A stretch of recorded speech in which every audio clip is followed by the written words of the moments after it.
Record. Here we go. Okay, I would say we are holding on Daf Bet Amud Bet, and we're starting afresh the new Gemara on this Mishnah. On the Mishnah Masechet Sanhedrin, the first Mishnah that we dealt with. If you just kindly turn back to the beginning of the Mishnah on 2A1, you'll get to see where the Gemara is asking their question on. The Mishnah originally started off in 2A1, the first two statements of the Mishnah. The first statement of the Mishnah says, Dinei mamanot bishlosha. Monetary cases are in front of three judges. Gezilot v'havalot bishlosha. And then it said theft, robbery, and injury, damages, are also by a court of three. Now, if you think about it, the Gemara now starts on 2B1. Atu gazelot v'havelot lav dine mamanot ninhu is not theft, robbery, and injury. Are they not monetary issues? They're the same thing. Why does the Mishnah say monetary issues by three judges, theft and damages in front of three judges? Monetary issues is theft and damages. Amar Rabbi Abahu. Rabbi says, no, you have to know how to read the Mishnah. You're right. The Mishnah is not telling two separate cases. The Mishnah is telling one case. And you have to read it as follows. Ma hein ketani. The Mishnah is stating the statement, what do I mean? Ma hein dine mamanot. So it starts off with saying, monetary issues are three in front of three judges. Which cases are monetary issues? They have to be in front of three judges. Gezilot v'havalot. Theft and damages. And it's coming to exclude other types of monetary claims. Which type? Aval hodaot v'halivaot lo.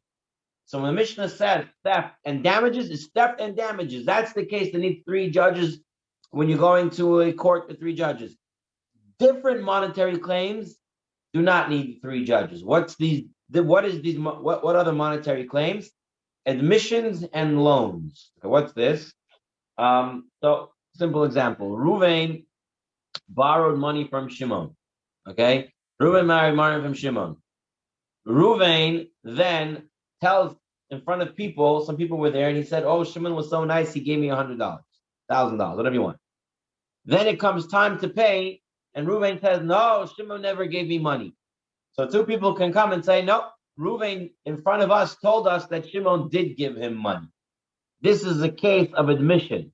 He's admitting that he had a loan, right? Someone heard him admit it. And then he says, I didn't have it. So some witnesses can come, and that's a case of admissions. And that does not need three judges. The case of loans, regular loans, is if, let's say, Shimon gave money to Ruvain, and two other people saw Shimon gave money to Ruvain. Those two people can come and say, we saw the loan happen. Such a case also doesn't need three judges. Now, exactly what this means, we'll go in a minute. Now, the Gemara wants to say, so why did the Mishnah have to set it up this way? Why did it have to say monetary issues are in front of three? Which monetary issues are these? These are damages and theft, but not admissions and loans. Why did it have to say it this way? Utsrihi. Why? If you would have told me, if the Mishnah just would have said monetary issues are in front of three, I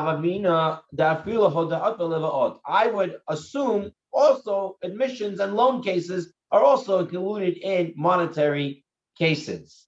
So it says theft and damages to exclude them. And if the Mishnah just said Tana just taught theft and damages, and didn't teach us the words, these are the monetary issues. Havamina, hu hadin da'afila hodaot v'livaot. If it just said theft and robbery, I would think to also include admissions and loans.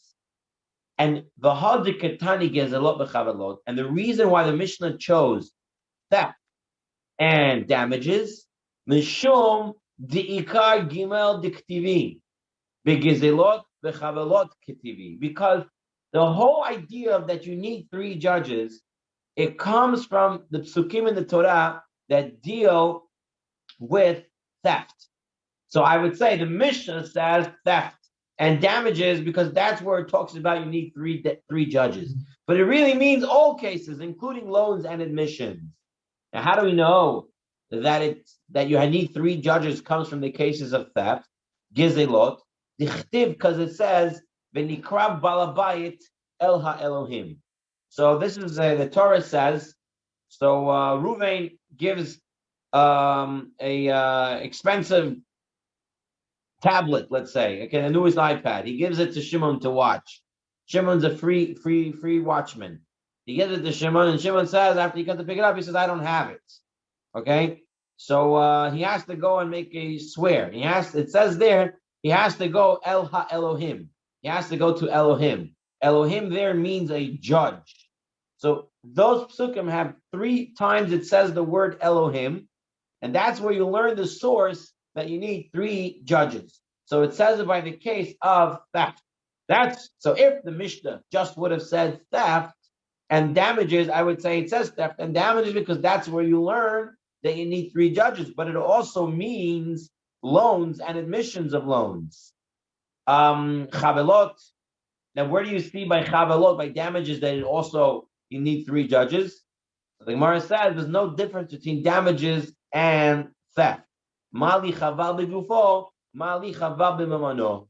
Chaval, you damage me in my body or you damage me in my property, it's the same thing. Theft and robbery, it's the same sort of theft. Robbery and damages are the same thing because you're taking away someone's stuff. You're taking away his things.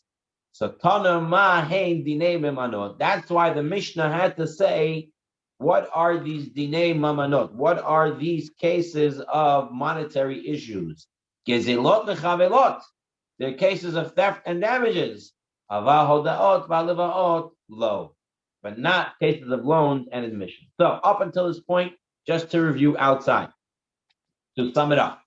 The Gemara had a question. Why the Mishnah had to say monetary issues and then say theft and damages? Theft and damages is the same thing as monetary issues.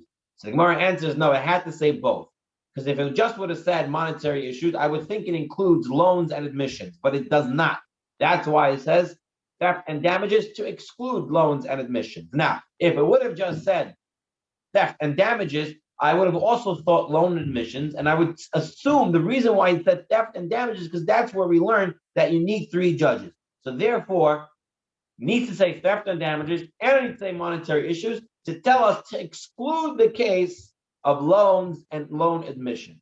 That's what the Gemara is up to at this point. Now, everyone is on the edge of the seat asking, why? What is the difference between loan admissions and other monetary issues? Why can't admission cases of loans go in front of 3 judges? Who am I? And what's the difference? What are the differences between loan cases and theft and damages? How do you judge them differently? How do you judge them differently? And why we judge them differently, the Gemara is going to deal with now. First question the Gemara asks is, how do you judge them differently? You're saying you don't need 3 judges? Are you saying you don't need 3 judges? But Rabbi Abahu said, Rabbi Abahu himself, who's telling us in the beginning of the Gemara, he's the one who said it's excluding loan admissions. But he later on says,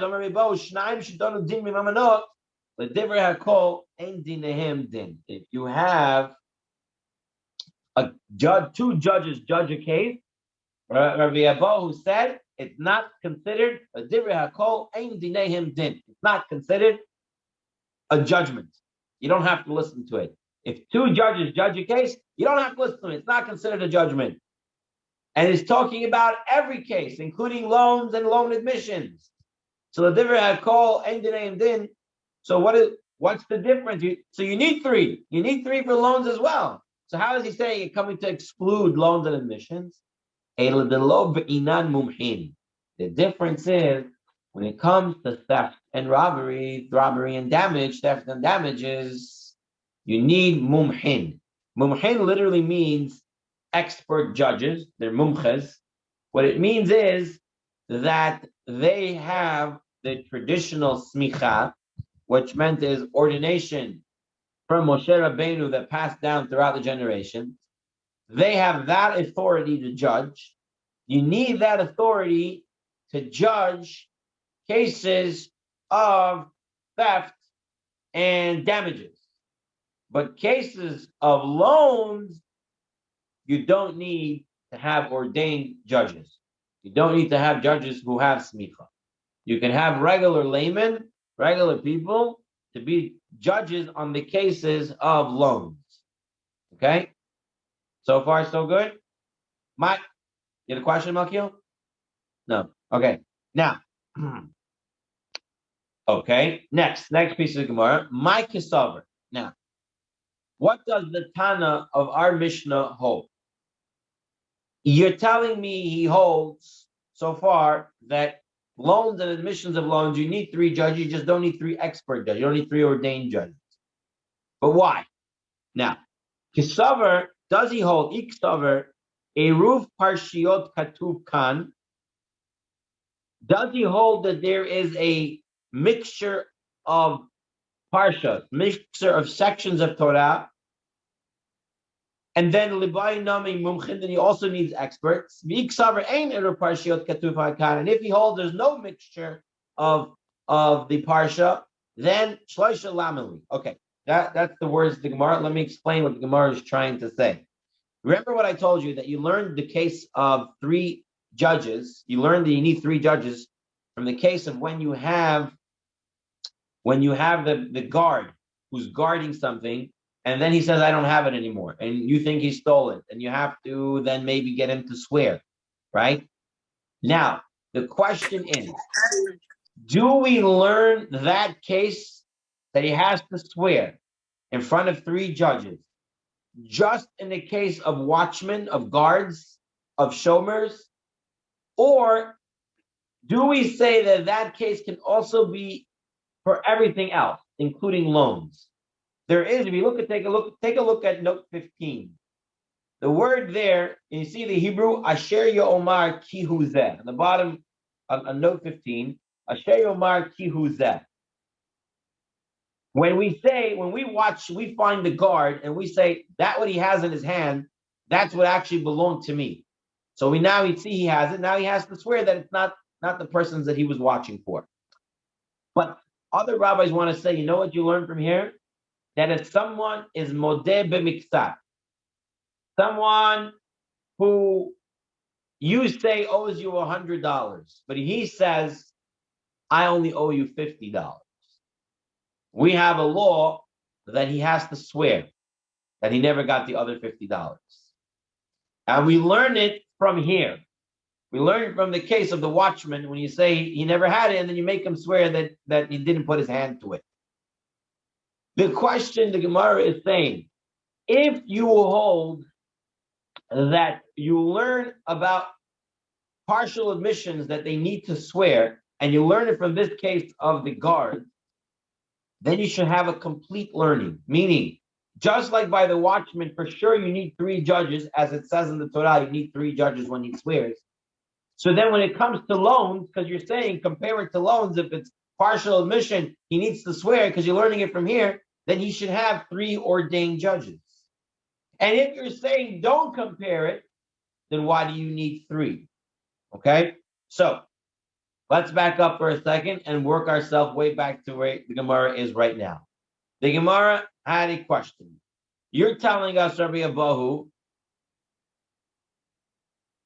Solomon asked, once you say it again, Solomon, say it again. I missed the text. I don't know how to get it back over here.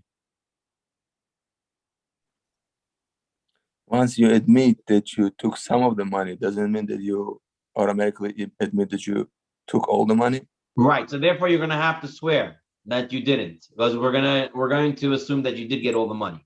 So you're going to have to swear that you did it. It's chayiv b'kol. You're right. It's obligated in all. Because he could have, he could have said I didn't have anything. The once he says he had something, we have to believe that he took everything. Now, He has to say the rest of it. He has to make a shvuah. That's where we learned it from. So let's just back it up for 1 second.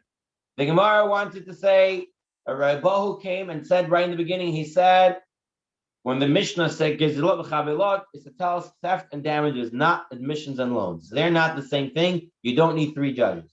Then we said, Rebbe, you yourself said every case needs 3 judges. If you don't have 3 judges, then it's not considered a judgment. So then he says, I tell you what I mean. Loans and admissions and loans, they only need 3 non-ordained judges. Cases of theft and damages, they need ordained judges. Now the Gemara asks, where are you getting this from? If you compare the whole case of Modeh b'mitzad, a partial admission, if you're saying that exists, that comes from the case of the watchman. In the watchman, you need 3 judges. So if you're saying that you're learning about admissions of loans from cases of the watchman, then you should need 3 ordained judges. If you're saying don't learn it from there, then you don't need 3 judges at all. So which one is it? Do you need 3 judges or you don't? You can't say you need 3 judges who are not experts, because the whole 3 judges comes from where it is ordained judges, expert judges. So where are you getting this non-ordained judges from? So the Gemara answers, the Gemara answers, everyone holds that there is a mixture of parshiot, and you do learn from the case of the watchman to the case of the loans. And really, you need 3 judges. That you need 3 ordained judges. Really, you need 3 ordained judges when it comes to admissions and loan admissions and loan cases. But now that we say you don't need experts, it's not a Torah law that you don't need experts. Really, from the Torah, you need experts, judges. But Mishum de Rabbi Hanina, because of Rabbi Hanina, of what Rabbi Hanina taught us. The Amar Rabbi Hanina said, Devar Torah, according to Torah law, Echad Divei Memanot, Ve'echad Dinei Nefashot, Bedrisha or Hakira. Really, monetary cases and cases of capital punishment, of death, all require Drisha or Hakira. Drisha or Hakira. What is Drisha or Hakira?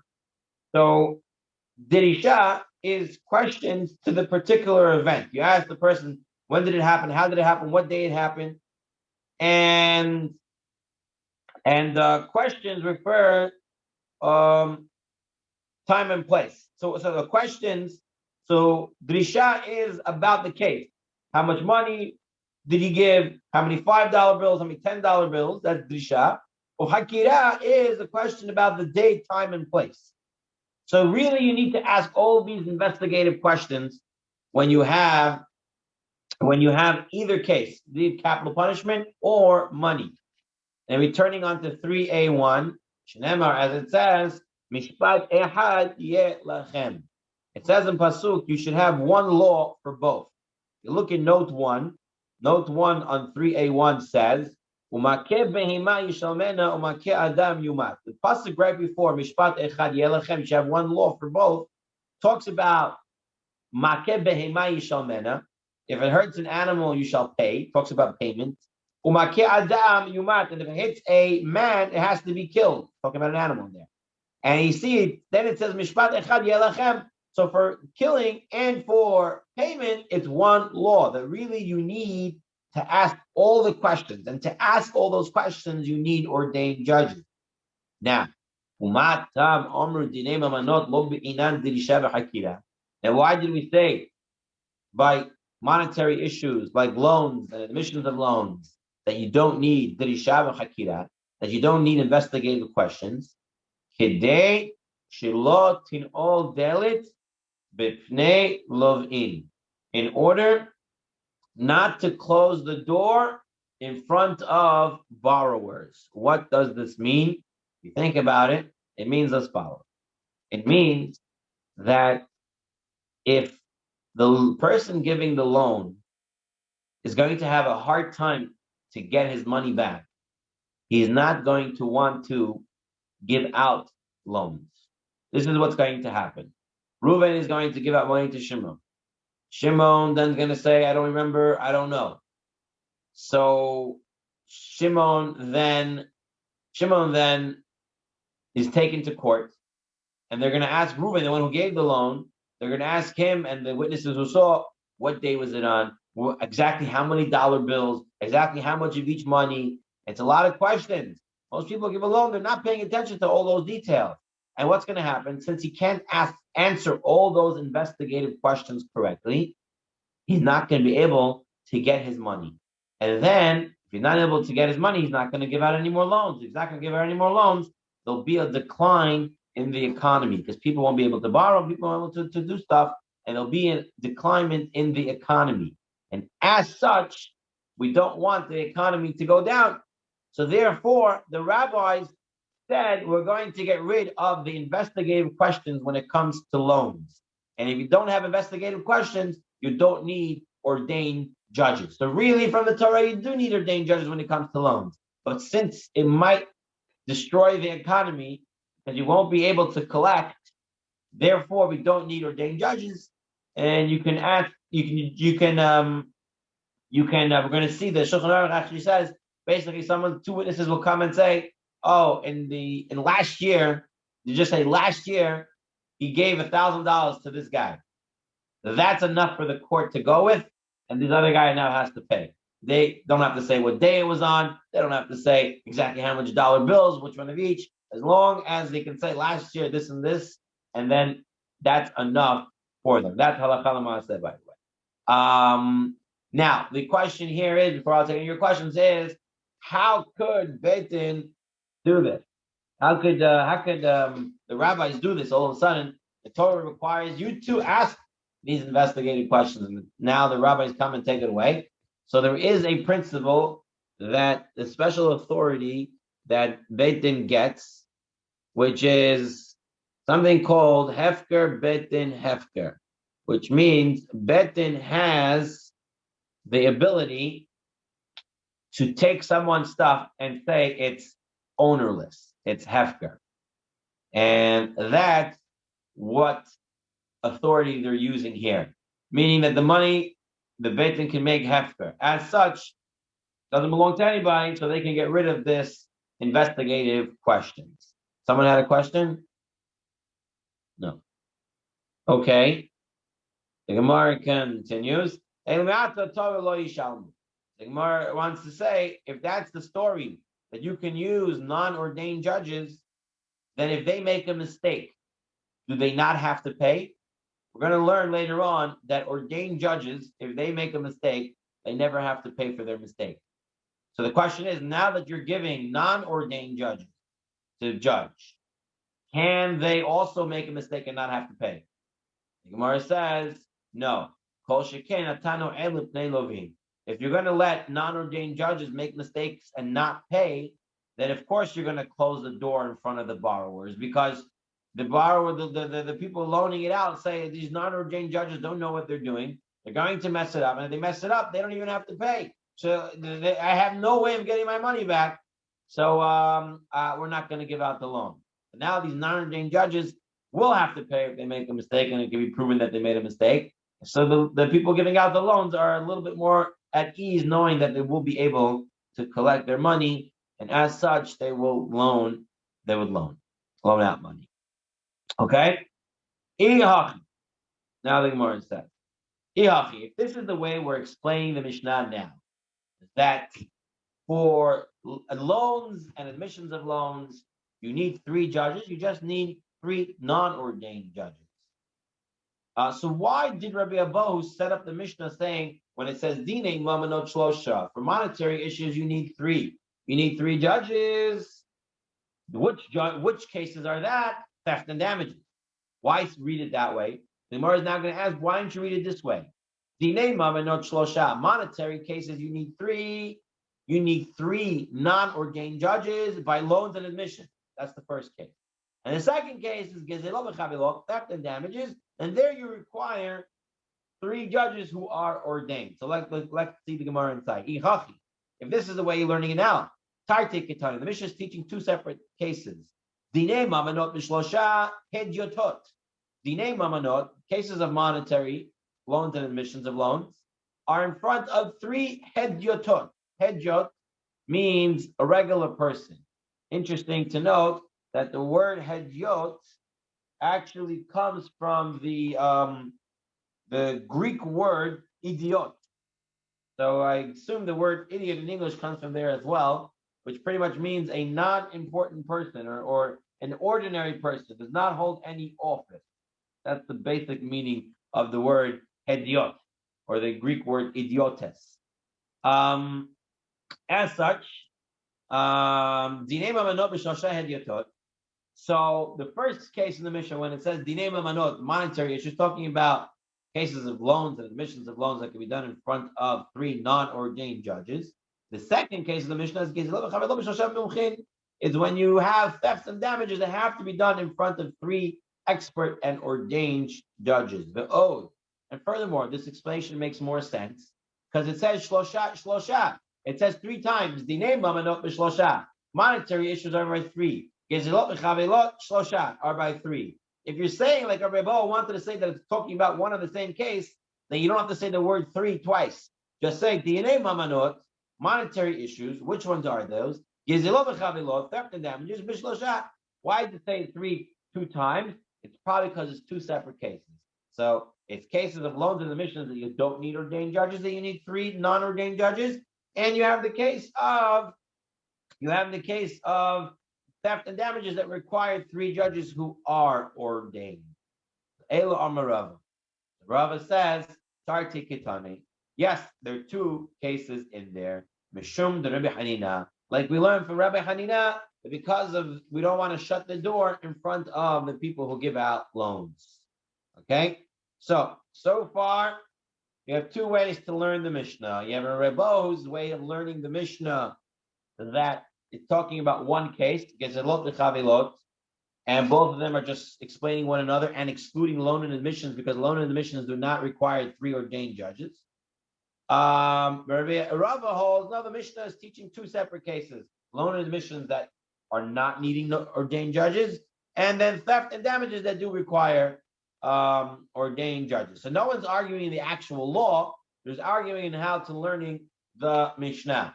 Now the Gemara is going to bring another opinion.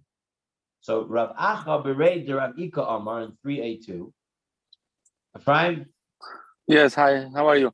Just a question. If a judge will be obligated to pay if he gets it wrong, I mean, the judgment is a judgment. It's a human, it could be due to human error. A judge may say, I don't want to be responsible and might not take that case. You know what I mean? Right. So how do you, yeah. So ordained judges who have smicha from Moshe Rabbeinu, when Moshe Rabbeinu down, in that chain of smicha from Moshe Rabbeinu forward, they do not have to pay back if they make a mistake. But those judges who are non-ordained, they do have to pay back because otherwise you would shut the doors of the borrowers because no one would want a loan knowing that these non-ordained judges who are not experts are going to make mistakes and then I'm not going to be able to get my money. That's what the Gemara said.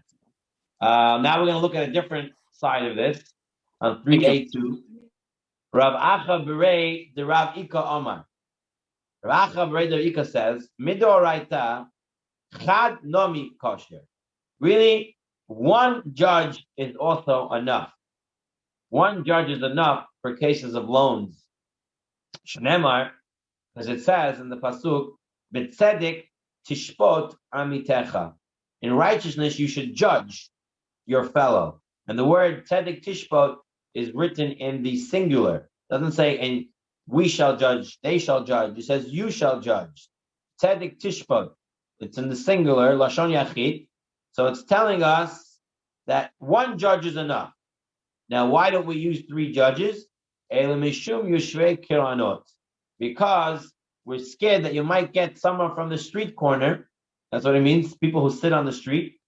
These are the people who are playing sheshbesh in the park or playing shachmat in the park, right? They're not really understanding the laws, but you have a case and you walk over to them. And one person is enough to do the case. But since you might pick the wrong person to do the case, so we tell you get three. Now the Gemara says, Atu bitlata mi lo havu yoshvei kiranot.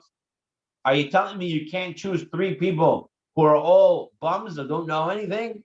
You tell me don't. Really, you can use one person to judge. Don't use one because he might be from the street corner. You can't get a group of 3 people who are from the street corner. It's possible also. The Gemara says, it's not possible that, it's not common that you'll get 3 people who really don't know anything. There's got to be at least one person there who knows something. Now, if you're allowing them, non-ordained judges, to judge, maybe if they make a mistake, they shouldn't pay, like ordained judges, because you're allowing them. Gemara says, no,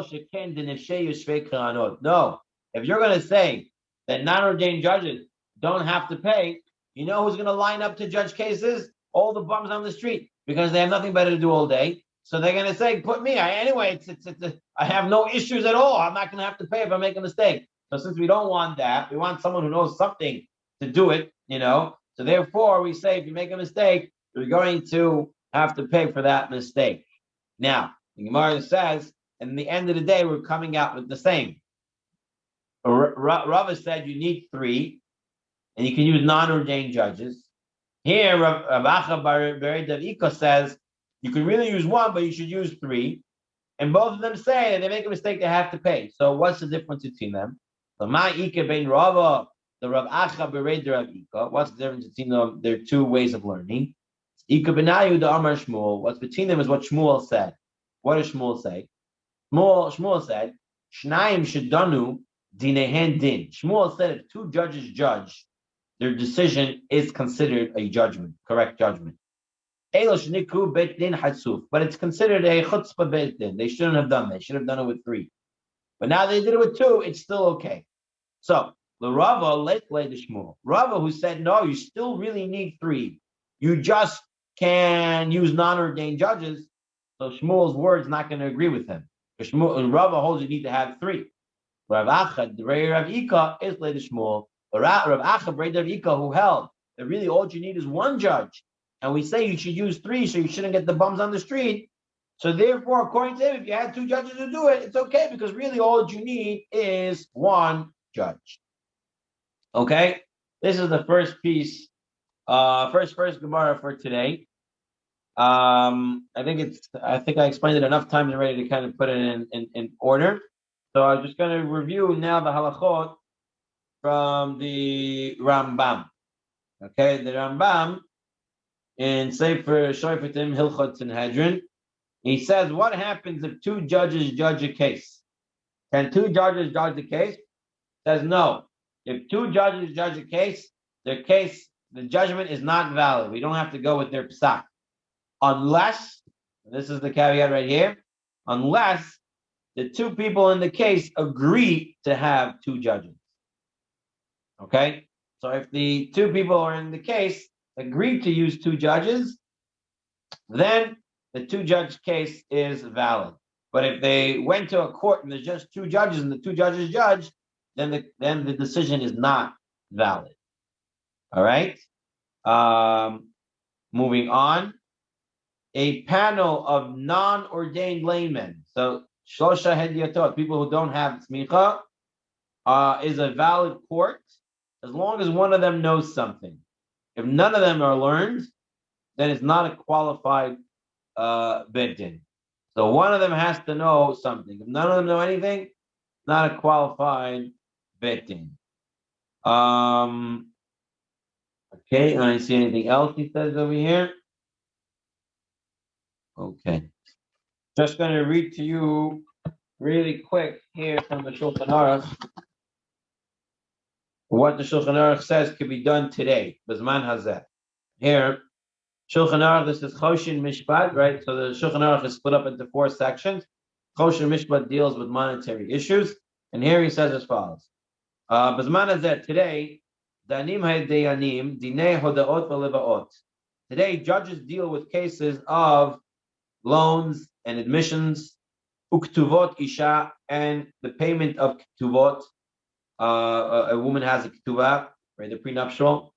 The yerushot and yerushas, people who get inheritances, umatanot and gifts, umezik, mamon chavero, someone who damages his friend's money. Shehem hadvarim hamutzuim tamid v'yesh bahem hisron kis. It's something that happens often, and there is a loss of money, a loss in the wallet. But stuff that are not common. Even though they do have loss of money. If an animal hits another animal, that's a case that doesn't happen so often. Or cases that don't have a loss of money. Even though they happen often, like having to pay double, and any fines that the Chachamim made on people, and anyone has to pay more than what he damaged, or to pay half damages. Only experts who have smicha in Eretz Yisrael. Those are the cases that we can judge. So the cases that we could judge today, because today we don't have smicha from Moshe Rabbeinu, and for us in America, we're outside Chutzlaretz, we're outside Eretz Yisrael and Chutzlaretz. So the only cases you can really judge is cases of, again, Shulchan Aruch says cases of loans, cases of admission, cases of ketuvot, cases of inheritance, cases of gifts, and cases of damage to someone's money, where they have to pay, I guess, the exact amount. Those are stuff that happen often and have a loss, and therefore the Beit Din outside with hedyotot, like we have today, those are the cases that they could deal with. Cases of fines and stuff like that, Shulchan Aruch says that we can't deal with today. All right, moving on to the Gemara. Where are we holding? We are on 3A2, the bottom right paragraph over there. Nezik v'hatzi nezik. The next case in the Mishnah, after saying gezelot v'chavilot, theft and damages, it says about damages, nezik, and half payment damages. So when you pay full and when you pay half. So if the animal already gored 3 times, we know he's a mu'ed, so he has to pay full damages if he damages something. If the animal is the first time he's damaging, he only has to pay half damages. So the Gemara's question is, nezik, hainu chavelot. Nezik, the payment of damages, that's chavelot, that's wounds. It's the same thing. It's the same damages. You have to pay for hurting, bodily injuries. Damages is included in bodily injuries. The Gemara says no. You know why he said it? Not because it's something new. You're right, it's the same thing. Mishum de kaboi lemitna chatzi nezik. Because I wanted to teach us half damages. Half damages is a chiddush. It's a novelty idea. Someone should only be liable to pay half. So since you have to teach us chatzi nezik, tani nami nezik shab. So it teaches also paying full damages. Really, you don't have to say full damages, but since you're mentioning half damages, we'll mention the full damages. The Gemara says 1 second. Chatzi nezik nami hani chavelot. Half damage is also considered bodily injuries. Also, you're paying because you damaged something. So why do you need to teach that again? The Gemara says, Tana mamona the ketane kinasa. There's a difference between chatzi nezek, half damages, and regular damages. Half damages, really, you don't have to pay at all. Why would you have to assume that an animal will hit? It's really a huge accident. It's not my fault at all. I don't have to pay for it at all. The rabbi said you should have paid minimal more attention. So we're going to fine you. It may pay you half. So knas, a fine, that's already a new chiddush, a new novelty idea. So therefore, it mentioned it. And that once it mentioned half damages for the novel idea of paying half damages, so to mention nezik also. Now, the Gemara said, this is good according to the opinion that half damages is a knas, is a fine. That, by the way, the Rambam paskins la halacha. So that's halacha l'maisa. That chatzi nezik is fines, and therefore you can't do that today because we can't judge cases of fines. But the Gemara, there was an opinion. There was an opinion in the Gemara that no, that half damages is actually regular damages payment, meaning that really you should pay full damages. But the rabbis were nice and said, listen, it was the first time, we'll give you half off. But really, it's the same thing as damages. And if it's the same thing as damages, then why did you mention it? According to those rabbis who hold the half damages is damages. So then why does the Mishnah have to mention it? You already told me chavalot. You already told me bodily injuries. Mar answers Elo Aidei de Kol by the Mitna Tashlume Kepel but Tashlume Arabi Chamisha, because it's going to tell me the novel idea that if someone steals when we catch him with the stolen item, that he has to pay 2 times, which is already a hidush. It's a novel idea. And we're going to come to a novel idea if someone stole a sheep or an ox and he takes it and either he sells it or he shechts it, he has to pay back 4 or 5. Dimamon, which is a case of money, she'enu mishtalem beroshu, which is not paid back in the principal amount, but rather paid more. So since you're already talking about cases that you're paying back extra amount, and those are novel ideas, so you have to mention them. So Taninami Chatzi Nezek. So I'll also mention half damages, which is also, even though it's damages, I'll mention it because it's already talking about different amounts. And if it's talking about different amounts, I'll mention it. You don't pay the full amount. And now that you mentioned half damages, I'll also mention the full damages. So basically, the Gemara had a question why you mentioned Nezik. Nezik is the same as Chavalot. You're right, it is. We're mentioning it because of Chatzi Nezik. Because Chatzi Nezik is half damages is a novelty idea. The Gemara says it's a novelty idea. It's the same thing as damages. You're right, according to those who say it's damage. According to one who says it's a knas, if you're saying it's a fine, so it makes sense why we wrote it. We wrote it because of fine, so now you mentioned Nezik Shalom. According to one who say it's just regular damages, so why did you mention it? Oh, because we're mentioning the case of 4 or 5, which are clearly they are fines to pay 4 or 5 times, or even double.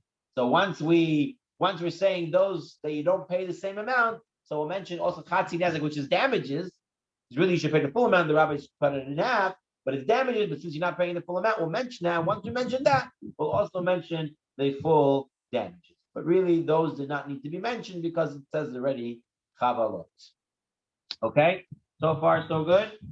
Any questions up until this point? All right, we have 15 minutes to get through the next piece. All right, let's take a look inside. Shloisha minalan. How do I know I need 3 judges? Where did this whole thing of 3 judges come from? Now, I already mentioned it to you, but here it comes from. The Tana Rabbanon on 3B1. The Tana Rabbanon. The Nikra Balabayit El Ha-Elohim. And the master of the house shall approach the judge. The word Elohim in this pasuk means judge. Harei kan echad. I know I need 1 judge. Then the pasuk continues. Ad ha-Elohim yavo devar shnehem. The matter of 2 of them shall come before the judge. There's a second Elohim in the word, in the pasuk. Harei kan shenayim. I know I need 2. Asher yisherun Elohim. The psukim, the verses continue, and says, whomever the judge condemns. Harei kan shalosha. That's how I know I need 3 judges, because it says the word Elohim, which means judges, 3 times. In that context, it means judges, so you need 3 judges. Divrei Rabbi Yoshia. These are the words of Rabbi Yoshia. However, Rabbi Yonatan Omer, Rabbi Yonatan says, Rishon Tehila Ne'emar. The first time it says judges, Elohim, I needed to tell me it's about judges. And we do not darshan, we don't expound, we don't learn from the initial description. So the first time it says Elohim, I need that to tell me that we're talking about judges, and I cannot learn that you add a judge because of that word. Ela. So how do I know you need 3? I'll tell you how. From the second one, Ad Elohim Yavod Devar Shnehem. It says it once after the initial one. Harei kan echad. Now you have 1. Asher Yisheun Elohim. The third time it says it, I have Harei kan shnayim. I have 2 times now. Now, Ein Bedin Shakul, and we have a law that you can't have an even bedin. You need to have a non-even bedin. So Mosefin Aleim or the Echad. So you have to add on 1 more. Harei kan shalosha. There you need 3. So the difference of Yoshia and Rabbi Yonatan is, do you count the first Elohim in the pasuk as a judge, and then you just have it 3 times, or do you only count it twice and then you add 1 more because you can't have an even bedin? So The Gemara says, what's the difference? What are they arguing in? Neima bedorshin tichilot kemafligi. Are you telling me they're arguing in, do you expound the first time something is mentioned, the initial description? Do you expound on that? The Marsav bedorshin tichilot. Rabbi Yoshia holds, yes. The first time it says something, you can count it for whatever you want to learn. Umarsav ein dorshin tichilot. Rabbi Yonatan holds, no. You can't use it to count. The initial description is the description. You can't use it to learn something else from. So the Gemara says, no, that is not the argument. Lo, kuli alma ein dorshin tehilot. Really, everyone holds you cannot use the first time it mentions something. So Amar lach Rabbi Yoshia would say, in Cain, if the Torah didn't want us to use the initial description, nemo kara v'nikra balabait el hashofet. It should say, take the person to the judge. Why does it not use the word shofet? Why my ha-Elohim? Why does it use the word Elohim? Shmamina liminyana. So Rabbi Yoshia would say, really, we don't expound on the first time something is mentioned. But the Torah used such a peculiar word, Elohim, instead of hashofet, so it wants me to learn something from it. Really, originally, we don't learn from initial description. But because the Torah used such a special word, ha-Elohim, therefore, I will learn from it. I'm making an exception to the regular way of learning, but that's what he seems to be saying. For Rabbi Yonatan says, no, ha-Elohim is not a special word. Lishna de almanaka, using a regular way of people talking. Someone who has a lawsuit, they should go to the judge. Elohim means judge. Shofet doesn't mean judge more than Elohim. It's the same thing, and therefore it's the same way.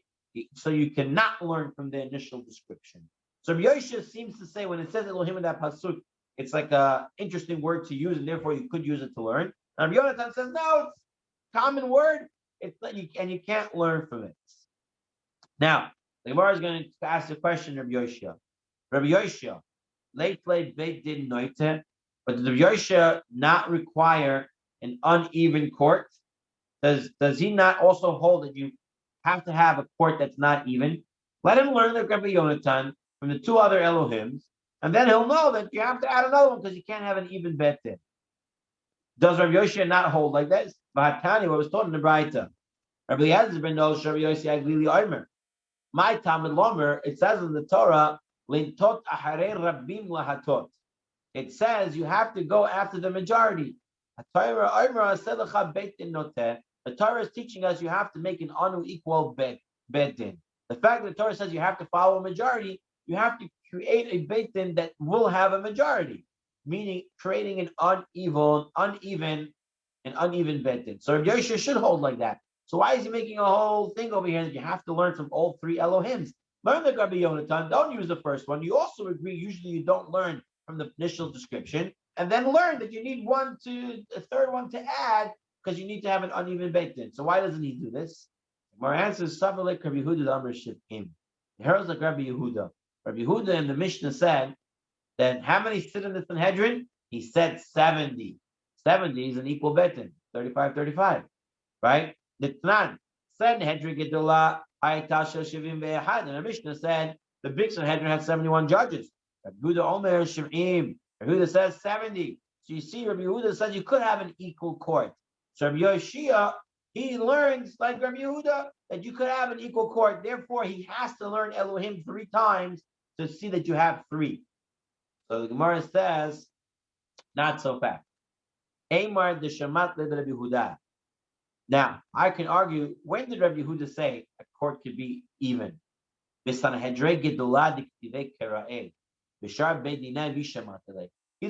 tell you, no one, Rabbi Yehuda would say, when do I agree that a beit din can be even? When? In the case of the Sanhedrin Gadol, because I have Psukim to tell me that. He learns from the Pasuk that Moshe wasn't included in the Sanhedrin, so it's only 70. He says, I have Psukim, I have verses to tell me that.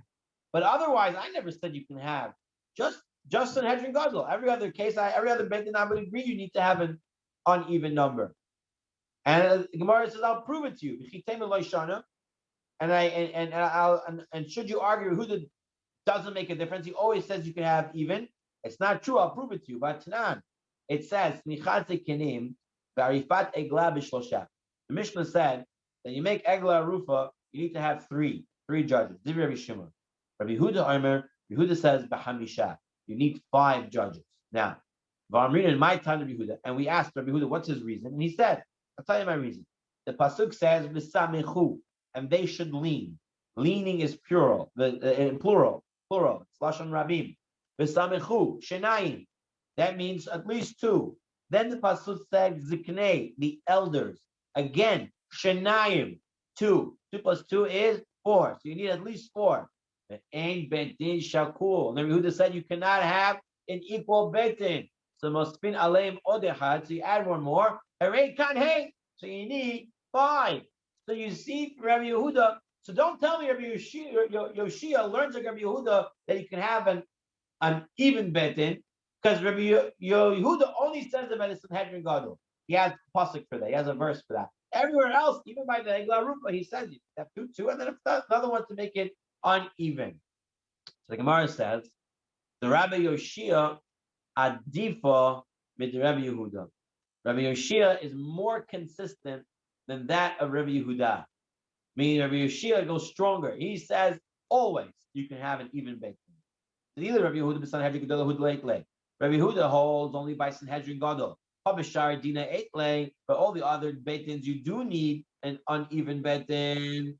Rabbi Yoshia Bashar Bedina Nami Leitle. Rabbi Yoshia, he holds that every betin can be even. That's how far he goes.